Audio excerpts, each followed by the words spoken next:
Hello दोस्तों, नमस्कार, अस्सलाम वालेकुम। मैं आपका दोस्त, आपका होस्ट अनवर खान। साथियों, बोलना तो है, मैं आपका एक बार फिर से स्वागत है। साथियों, हमेशा से हमारी ये कोशिश रही है कि आपसे जुड़े हुए मुद्दों को, जो सामाजिक इश्यूज़ हैं, उनको अपनी पत्रकारिता के माध्यम से पटल पर ला सकें और आपकी उन समस्याओं का निवारण करवा सकें। आला अधिकारियों से भी हम बात करते हैं हमेशा, और कोशिश ये करते हैं कि आपकी उन समस्याओं को जड़ से ख़त्म किया जा सके।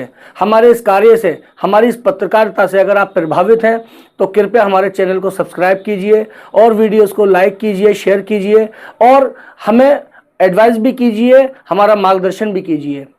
जो भी इश्यूज़ हैं, किसी भी तरह से जो सामने नहीं आ पाते हैं, वो इश्यूज़ भी आप हमें बताइए। हम कोशिश करेंगे अपनी पत्रकारिता के माध्यम से उसको सामने लेकर आ सकें। साथियों, इस वक्त देश में चुनावी माहौल है। 2024 लोकसभा चुनाव बहुत नज़दीक है और जैसा कि सूत्रों से हमें पता है कि कुछ दिन में ही, एक हफ्ते के अंदर आचार संहिता भी लग सकती है और देश चुनावी मोड में चला जाएगा। साथियों, हम अपने प्लेटफॉर्म के माध्यम से आपको देश की राजनीति, प्रदेश की राजनीति से अवगत कराते रहेंगे, आपसे चर्चा करते रहेंगे। साथियों, देश और प्रदेश की राजनीति की हम बात करें उससे पहले हम बात करेंगे ज़िला बदायूं की। एक बड़ा दर्शक वर्ग हमारा ज़िला बदायूं का हमसे जुड़ा हुआ है और हम कोशिश करेंगे कि बदायूं की जो राजनीति की इस वक्त जो मौजूदा परिस्थिति है उसको आपके सामने लेकर आ सकें। साथियों, अगर हम पिछले 2019 लोकसभा चुनाव की बात करें तो डॉक्टर संघमित्रा मौर्य, जो कि स्वामी प्रसाद मौर्य की बेटी हैं, वो यहाँ से भाजपा के चुनाव चिन्ह पर चुनाव जीती थी और सपा के राष्ट्रीय अध्यक्ष श्री अखिलेश यादव के जो भाई थे धर्मेंद्र यादव, यहाँ से चुनाव हार गए थे।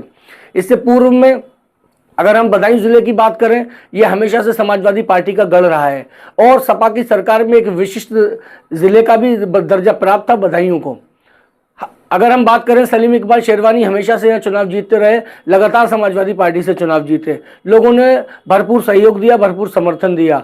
लेकिन अचानक से सलीम इकबाल शेरवानी का टिकट काट कर मैनपुरी से जो सांसद हुआ करते थे धर्मेंद्र यादव, उनको बदायूं से टिकट दे दिया गया और भारी बहुमत के साथ धर्मेंद्र यादव ने यहां से जीत हासिल की। लोगों का भरपूर प्यार उन्हें मिला, लेकिन वो भी अपने, अगर हम बात करें लोगों के प्यार की, तो बदले में सांसद धर्मेंद्र यादव ने भी लोगों को बहुत प्यार दिया।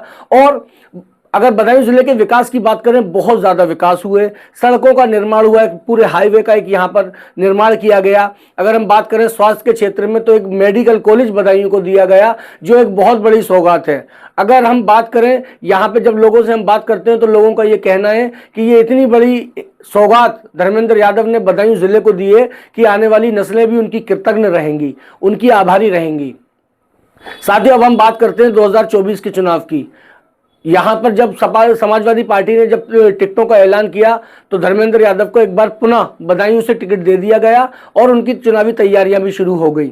लेकिन समाजवादी पार्टी की अगर आपसी कलह और कहीं ना कहीं अंतर कलह का फल ये हुआ कि जो सूत्रों से हमें ज्ञात हुआ है कि कुछ बदायूं के जो सपा नेता हैं, उन्होंने राष्ट्रीय अध्यक्ष को पत्र लिखा कि सांसद धर्मेंद्र यादव यहाँ से चुनाव हार सकते हैं, और उसका फिर खामियाजा ये हुआ कि उनका टिकट कट गया यहाँ से और उनका टिकट, उनकी जगह सपा राष्ट्रीय अध्यक्ष के चाचा शिवपाल यादव को बदायूं से प्रत्याशी घोषित किया गया। साथियों, ये तो था टिकट धर्मेंद्र यादव का कट जाना और शिवपाल यादव का टिकट यहाँ से हो जाना।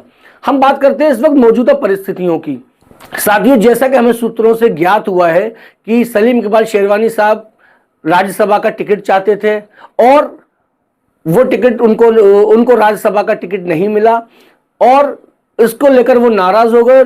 सलीम इकबाल शेरवानी ने ये आरोप लगाया कि जो अखिलेश यादव इस वक्त बात कर रहे हैं पीडीए गठबंधन की, जिसमें पिछड़ा, दलित, अल्पसंख्यक तीनों को साथ लेकर चलेंगे, उसमें अल्पसंख्यक को राज्यसभा न भेजना, कहीं ना कहीं सलीम शेरवानी को ये बहुत अखरा और इस बात को लेकर सलीम शेरवानी ने अपनी नाराजगी का इजहार करते हुए खुद को समाजवादी पार्टी से अलग कर लिया।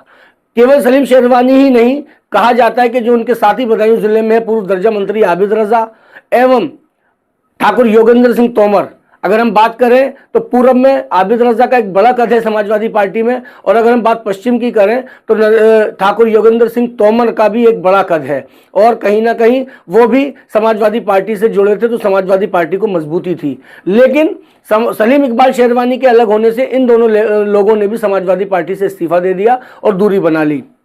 आगामी 6 मार्च को एक बड़ा सम्मेलन, बड़ी सभा बदायूं के कस्बा सहसवान में होने जा रही है, जिसमें सलीम इकबाल शेरवानी, आबिद रजा और ठाकुर योगेंद्र सिंह तोमर ये तीनों लोग कोई घोषणा कर सकते हैं, इसका सभी को इंतजार है। शिवपाल सिंह यादव के बदायूं में आने से एक उत्साह तो है लोगों में कि क्योंकि शिवपाल सिंह यादव एक जमीनी नेता हैं, और अगर हम बात उस दौर की करें जिस वक्त मुलायम सिंह का समाजवादी पार्टी पर जिस वक्त वो मुख्यमंत्री थे, उस समय शिवपाल यादव को दूसरे नंबर का नेता कहा जाता था, क्योंकि जमीनी पकड़ बहुत मजबूत है शिवपाल यादव की। शिवपाल यादव के बदायूं में आने से कहीं ना कहीं लोगों को ये लग रहा है कि एक मजबूती जो है समाजवादी पार्टी को यहां बदायूं में मिली है।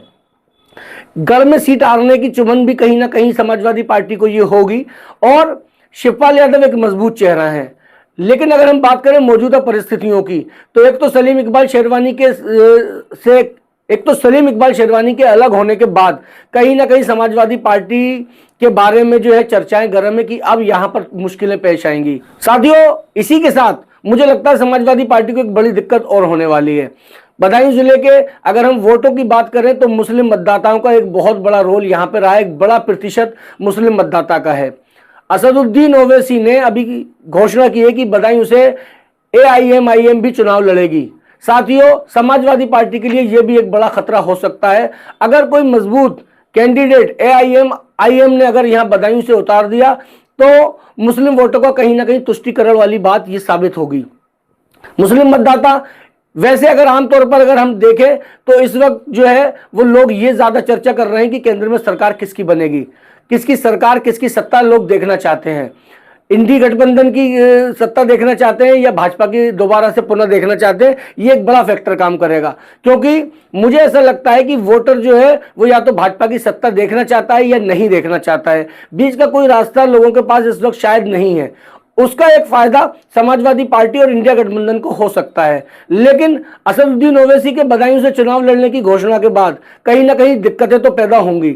अगर असदुद्दीन ओवैसी यहां पर कोई सभा करते हैं तो सभा के बाद जो है एकदम से वोटों का तुष्टिकरण होना लाजमी है, और कहीं ना कहीं मुस्लिम मतदाता जो है हो सकता है कि इन सब चीज़ों पर अगर वो भाषण से प्रभावित होता है या असदुद्दीन ओवैसी की पार्टी को वो जाता है तो इसका सीधा सीधा खामियाजा, सीधा सीधा नुकसान जो है वो समाजवादी पार्टी को उठाना पड़ेगा।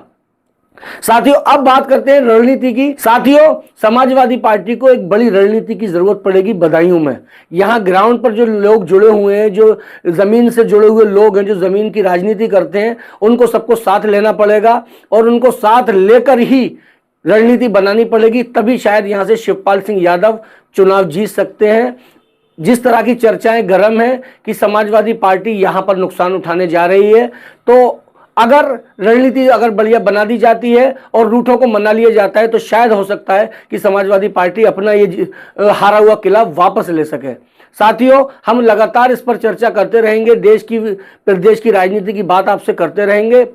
हमारी आप लोगों से ये गुजारिश है कि चर्चा में बने रहिए, साथ जुड़े रहिए। अभी जो मौजूदा हालात हैं उस पर हमने ये चर्चा की है, हम कोशिश करेंगे कि इससे रिलेटेड और भी कुछ सूत्रों से अगर पता लगता है तो आपको और भी इंफॉर्मेशन हम लोग दे सकें। साथियों, मेरे साथ जुड़े रहिए, बहुत बहुत शुक्रिया।